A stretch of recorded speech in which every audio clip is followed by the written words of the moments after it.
এখন ভারতে বিনা ভিসায় ভারতে চলে আসছে। এইদিকে দেখেন, এটা হচ্ছে ইন্ডিয়ার 165 নম্বর পিলার। এই পাশটা হচ্ছে, কল্পনা করুন একটি জনবসতি যেখানে না আছে উন্নত যাতায়াত ব্যবস্থা, না আছে আধুনিকতার ছোঁয়া। এখানে পাকা রাস্তার কথা কল্পনা করাই বিলাসিতা, না আছে বিদ্যুৎ, না আছে ইন্টারনেট। আপনি এইরকম একটি জায়গায় বসবাস করতে চাইতেন? আসসালামু আলাইকুম, আমি মাসুম। আর আজকে যাচ্ছি চর মাঝারদিয়ারে। কিভাবে যাচ্ছি এবং কি কি করতেছি সবই থাকছে আজকের ভিডিওতে। তো চলেন শুরু করা যাক। আমরা রাজশাহী বিশ্ববিদ্যালয়ের একদল তরুণ পর্যটক নিয়ে যাচ্ছি চর মাঝারদিয়ার। আইবাদ থেকে আমাদের যাত্রা শুরু হচ্ছে। প্রথমেই আইবাদ থেকে মাঝারদিয়ার ঘাটে যেতে হবে। সেখান থেকে গ্রামে যেতে পাড়ি দিতে হবে বিশাল চর। এখানে ঘাটের নিয়মিত ভাড়া 30 টাকা। তবে আমরা নৌকা রিজার্ভ করে নিয়েছি। আমাদের পরিকল্পনা অনুযায়ী আমরা চরে গিয়ে পিকনিক করব আর গ্রামটা ঘুরে দেখব।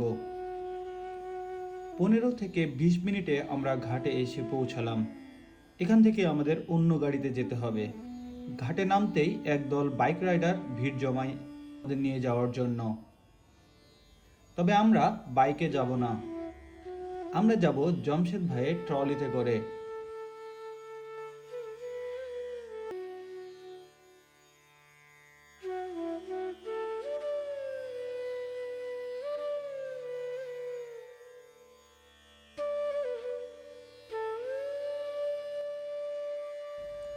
পদ্মার বুকে জেগে ওঠা ধুধু বালু চর ভেঙে আমরা যখন চর মাঝারদিয়ার বাজারে পৌঁছালাম, ধুলা খেয়ে আমাদের অবস্থা ছিল করুণ। আমাদেরকে বহনকারী ট্রলির পাইলট জমশেদ ভাই ওনার বাসায় দাওয়াত দিলেন। জমশেদ ভাইকে সাথে নিয়ে পিকনিকের আয়োজন করতে করতে আমি বের হলাম ঘুরতে। চরমাঝারদিয়ার হচ্ছে রাজশাহী জেলার অন্তর্গত পবা উপজেলার হরিপুর ইউনিয়নে অবস্থিত।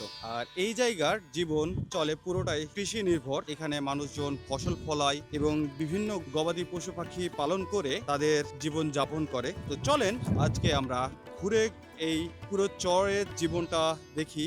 এত প্রতিকূলতাকে সঙ্গে নিয়ে কিভাবে তারা এখানে টিকে আছে সেটাই আমরা আজকের এই যাত্রায় দেখব এবং আমরা এক্সপ্লোর করব এই জায়গায় স্বাস্থ্য ব্যবস্থা কেমন, শিক্ষা ব্যবস্থা কেমন, সেই সাথে আরও যে নাগরিক সুযোগ সুবিধা প্রয়োজন বেঁচে থাকার জন্য তা কতটা এই চরাঞ্চলবাসী উপভোগ করতে পারে।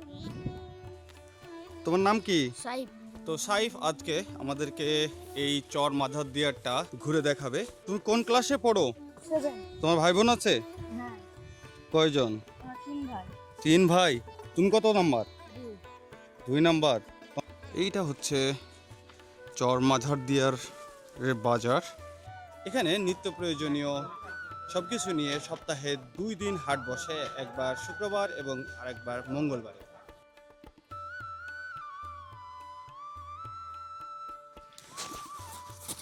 বিনা ভিসায় আমরা ইন্ডিয়ার পথে পা বাড়িয়েছি। যাই দাদাদের দেশ থেকে একটু ঘুরে আসি। ও এই রাস্তা দিয়ে মনে হয় ওদের বিএসএফ এর গাড়ি যায় নাকি?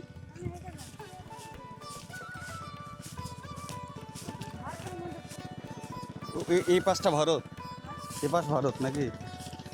ও না, হ্যাঁ।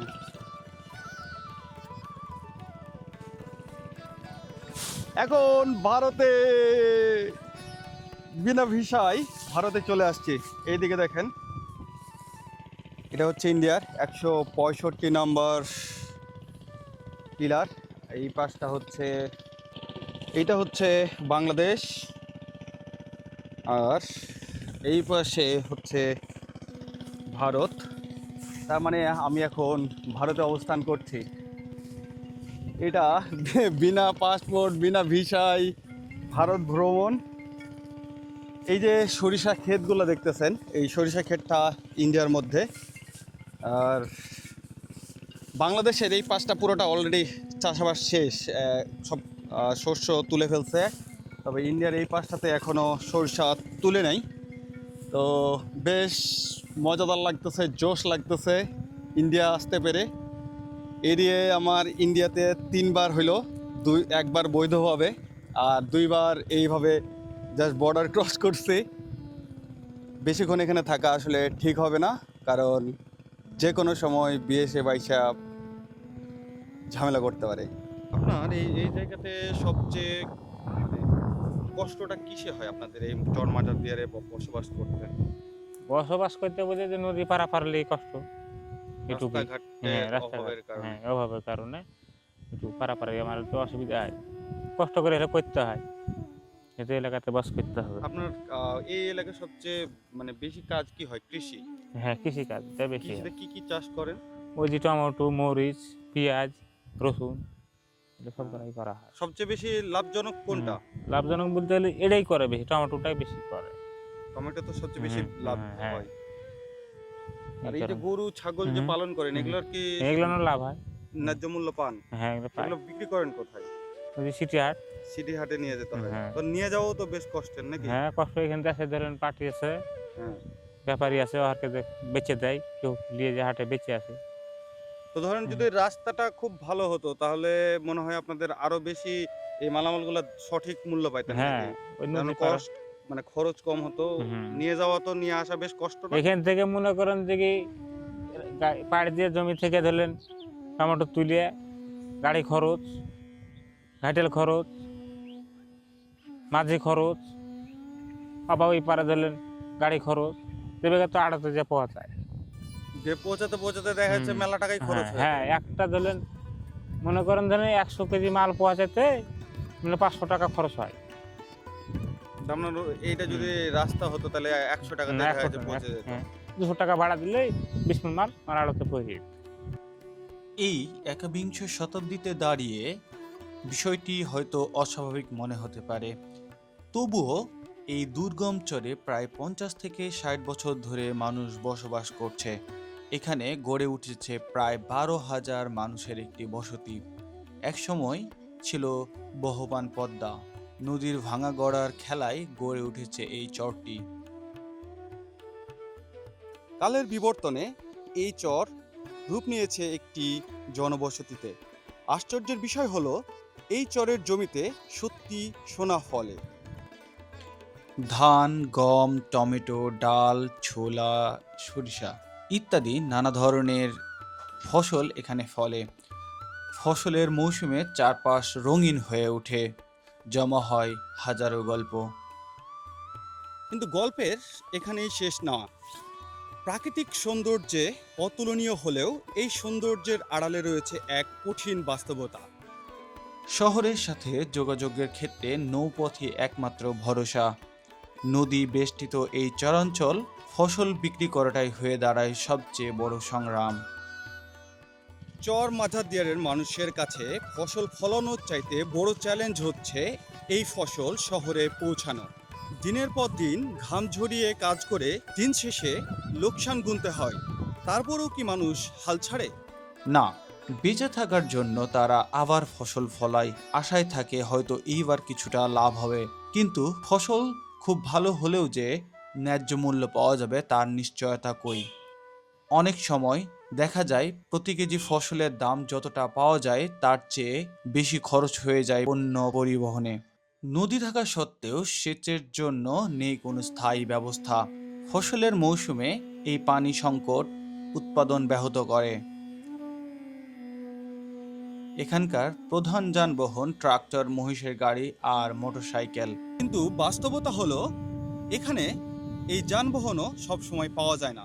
তাই আজও বেশিরভাগ মানুষ পায়ে হেঁটেই যাতায়াত করে। এই গ্রামে মোটরসাইকেল শহরে অটো কিংবা কারের মতোই একটি গুরুত্বপূর্ণ যানবাহন। চলেন এইবার ঘুরে তাকাই শিক্ষা ব্যবস্থার দিকে। এই চরে রয়েছে 2টি সরকারি শিক্ষা প্রতিষ্ঠান, একটি হচ্ছে সরকারি প্রাথমিক বিদ্যালয় এবং একটি সরকারি উচ্চ মাধ্যমিক বিদ্যালয়। পর্যাপ্ত শিক্ষক না থাকায় এখানে নিয়মিত ক্লাস হয় না। এর ফলে শিক্ষার্থীদের পড়াশোনার ধারাবাহিকতা থাকে না। উন্নত শিক্ষার জন্য শিক্ষার্থীদের শহরে যেতে হয়, কিন্তু যাতায়াতের সমস্যা ও আর্থিক সংকটের কারণে বেশিরভাগ পরিবার এই সুযোগ দিতে পারে না। এই কারণেই এখানে শিক্ষার হার নেমে এসেছে মাত্র 38%। চিকিৎসার জন্য রয়েছে একটি কমিউনিটি ক্লিনিক, যেটা সপ্তাহে মাত্র 2 দিন খোলা থাকে, যেটা এই চরের স্বাস্থ্য ব্যবস্থায় একটি ভঙ্গুর ব্যবস্থার প্রতীক হিসেবে দাঁড়িয়ে রয়েছে। মাত্র একজন নারী চিকিৎসক রয়েছেন, তিনি সপ্তাহে মাত্র 2 দিন ক্লিনিকে আসেন। ফলে অসুস্থ হলে এই চরের মানুষকে শহরের হাসপাতালে ছুটতে হয়। হাসপাতাল বা কমিউনিটি ক্লিনিকটা আসলে সপ্তাহে কয় দিন খোলা থাকে? সোমবার আর বৃহস্পতিবার আমাদের 2টা দিন খোলা থাকে। তা আপনাদের এই যে মাত্র সপ্তাহে 2 দিন, এটাতে অসুবিধা হয় না? হ্যাঁ, অসুবিধা হয়। কি ধরনের অসুবিধা হয়? প্রায় রোগী খুব ক্ষতিগ্রস্ত হয়, মানে যাতায়াতের জন্য খুব অসুবিধা হয় আমাদের। আপনাদের ধরেন এখন এই মুহূর্তে কেউ অসুস্থ হলে আপনাদের ব্যবস্থা কি? নৌকা পার হয়ে যেতে হয়। মানে আপনার যদি এখানে একটা রাস্তা হয়ে যেত তাহলে আপনাদের জন্য অনেক সুবিধা হতো না? হ্যাঁ, অনেক সুবিধা হয়। এখানে তারা সাধারণত এইটা জ্বালানি হিসেবে ইউজ করে এবং এটা প্রতিটা বাড়িতেই দেখা যাচ্ছে। তো আমরা পুরো এই চর মাঝারদিয়ার বিভিন্ন জায়গা ঘুরছি। আমার সাথে সাইফ, সে আমাদেরকে ঘুরে ঘুরে দেখাচ্ছে এই জায়গায় বিভিন্ন জায়গা। আমরা হাঁটতে হাঁটতে ভারতের মধ্যে চলে গেছিলাম। এটা আসলে একটা রোমাঞ্চকর যাত্রা ছিল, যে আমাদের এই মুহূর্তে যেহেতু ভারত ভিসা দিচ্ছে না, ভিসা ছাড়াই একবার ভারত ঘুরে আসার মতো অভিজ্ঞতা হলো। যদিও এখানে দেখলাম যে 2 দেশের মানুষ সীমান্তে তেমন কোনো সমস্যা নাই, কারণ ওই পাশের কয়েকজনের সাথে কথা হলো, তারা জানালো যে আসলে এইভাবে মানে যতটুকু নোম্যান্স ল্যান্ডের আশপাশে তারা বেশ শান্তিপূর্ণভাবে বসবাস করছে, যেটা দেখে বেশ ভালো লাগলো। আমি আমাদের বাংলাদেশি কিছু কৃষকের সাথে কথা বলে জানলাম যে আসলে এখানে যাওয়া যায়, ওই পারে যাওয়া আসা করা যায়, তেমন কোনো সমস্যা হয় না। শুধু ওই কাঁটাতারের বেড়ার ওই পাশটাতে সাধারণত তারা যেতে পারে না। এখানে বিনোদনের মাধ্যম আসলে খুবই কম। স্কুল পড়ুয়া বাচ্চারা ক্রিকেট ফুটবল খেলে তাদের অবসর সময় কাটায়, তাছাড়া এখানে বিনোদনের তেমন কোনো মাধ্যম নেই। তবুও এই চরের মানুষ হার মানে না। সীমাবদ্ধতার মাঝে তারা স্বপ্ন দেখে, সংগ্রাম করে আর প্রতিদিন নতুন করে বেঁচে থাকার পথ খুঁজে নেয়। চর মাঝারদিয়া শুধুমাত্র একটি চর না, এটি একটি সংগ্রামী মানুষের জীবন্ত পাঠশালা। তো ভিডিওটি কেমন লাগলো অবশ্যই মন্তব্যে জানাবেন, আর আপনি যদি আমার চ্যানেলে নতুন হন তাহলে অবশ্যই সাবস্ক্রাইব করে পাশে থাকুন। দেখা হচ্ছে পরবর্তী ভিডিওতে, ততক্ষণ পর্যন্ত ভালো থাকবেন। আসসালামু আলাইকুম। আরে নাই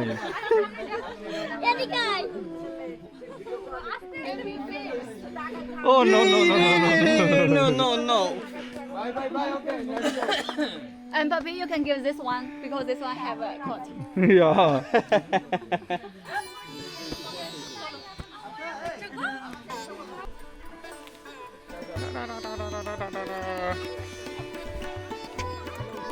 এই আমার ঐতিহ্যবাহী জিনিসটা কোথায়, যেখানে ধুলাবালি সব জায়গায়।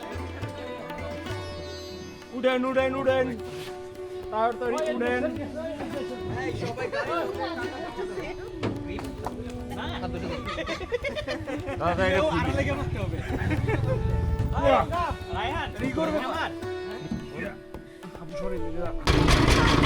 দাদা দাদা দাও দাদা দাও